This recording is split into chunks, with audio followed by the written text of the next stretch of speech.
Public speaking itu juga tentang bagaimana cara kita menyampaikan suatu ide ataupun pesan. Saat kita belajar Neuro-Linguistic Programming, maka kita akan mengetahui bahwa ada cara-cara yang oke banget untuk bisa berkomunikasi dengan pikiran bawah sadar audiens. Karena dari pengalaman saya selama belasan tahun, salah satu parameter keberhasilan komunikasi yang saya pakai adalah di saat informasi yang saya sampaikan bisa diterima oleh pikiran bawah sadar. Ingin tahu ini apa? Silakan simak penjelasannya sampai habis.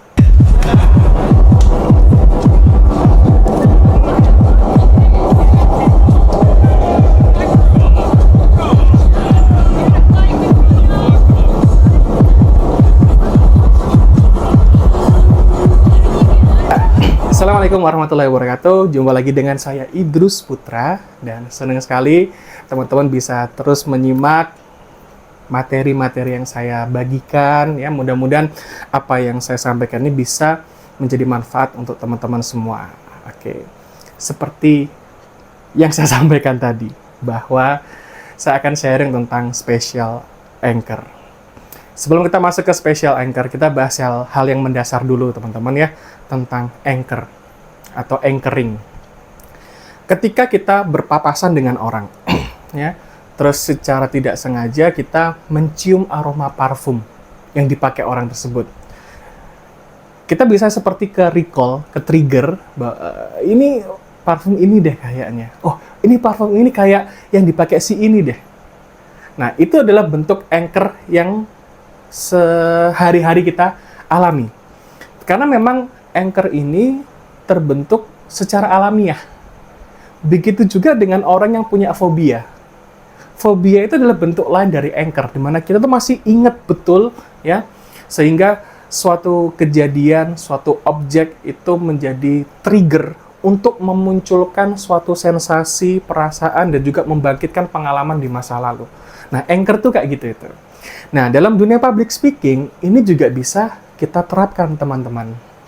Jadi, saat kita ingin berkomunikasi dengan pikiran bawah sadar, ya, kita menggunakan teknik special anchor atau special anchoring. Special itu spasial ya, jadi seperti yang berhubungan dengan ruang. Oke. Caranya gini, teman-teman. Saya akan tampilkan gambarnya dulu ya. Nah, ini. Kita melihat di sini ada panggung, ya. Ada nomor 1, 2, dan juga 3. Oke. Nah, yang saya maksud special anchor di sini adalah di saat kita menetapkan pada posisi mana kita menyampaikan apa. Karena special anchor itu adalah di mana kita mengaitkan keadaan tertentu pada lokasi tertentu. Saya ulangi, special anchoring itu adalah mengaitkan keadaan tertentu pada lokasi tertentu. Kalau kita ngelihat di sini teman-teman, semisal ya, waktu saat kita melakukan opening, pembukaan, kita berdiri di nomor 1. Oke, kita perkenalan ya, kita menyampaikan why-nya tentang presentasi kita gitu. Nah, saat kita mau melakukan interaksi kepada audiens, semisal mau tanya jawab, ya, itu kita geser, terserah, boleh kedua, boleh ketiga, terserah teman-teman. Oke. Nah, di saat kita geser, semisal nih, kita putuskan untuk berinteraksi dengan audiens, kita berdiri di titik nomor 2. Oke. Di saat kita melakukan interaksi kepada audiens yang berhubungan dengan joke atau humor, nah, kita berdiri di poin nomor 3. Gitu ya. Oke. Saya tampilkan lagi gambarnya. Jadi di posisi 1, itu adalah di mana kita melakukan perkenalan, kita menyampaikan materi. Terus di poin nomor 2, di saat kita melakukan interaksi tanya-jawab kepada audiens. Dan di saat kita berdiri di nomor 3, kita sedang berinteraksi dalam bentuk joke atau humor, atau kita bercanda dengan audiens. Nah, cara untuk membuat special anchoring ini adalah dengan melakukannya berulang kali. Karena prinsip dari pemrograman pikiran itu kan repetisi ya, butuh diulang-ulang terus gitu. Nah, makanya kita perlu sadar, kita perlu aware di saat kita berbicara di hadapan banyak orang, kalau kita mau menggunakan teknik special anchor ini.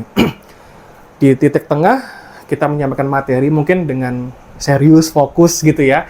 Yang PI-nya dengan cara seperti itu. Saat kita berinteraksi, kita geser ke posisi nomor 2. Saat kita mau bercanda, di posisi nomor 3. Dan ini dilakukan secara terus-menerus.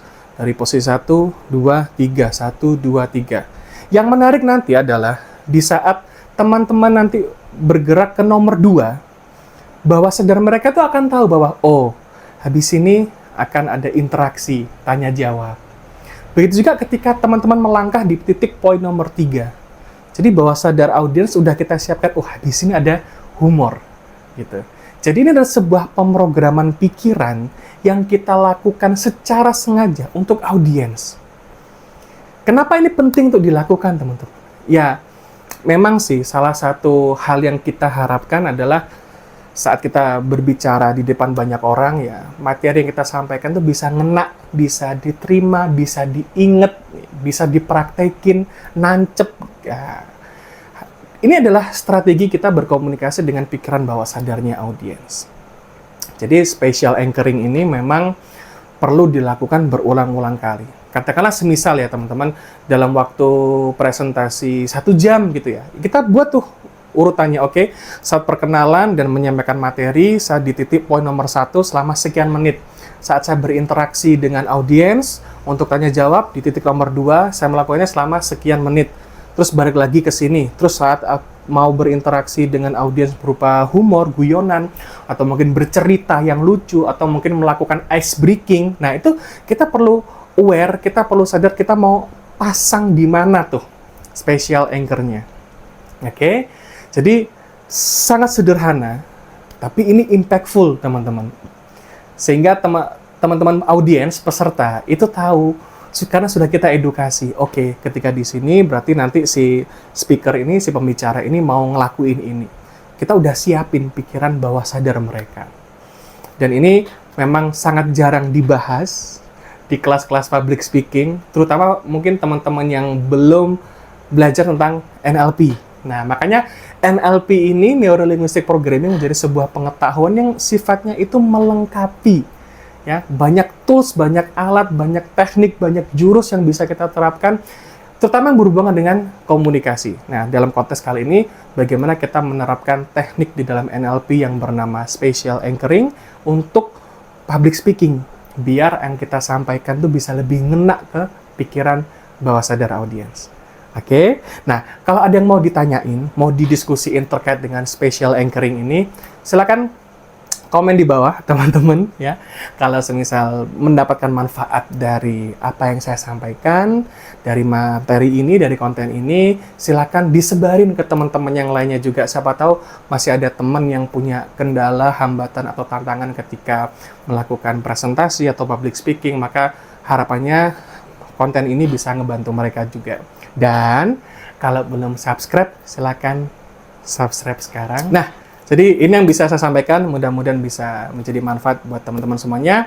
Kita ketemu lagi di materi yang lainnya. Wassalamualaikum warahmatullahi wabarakatuh.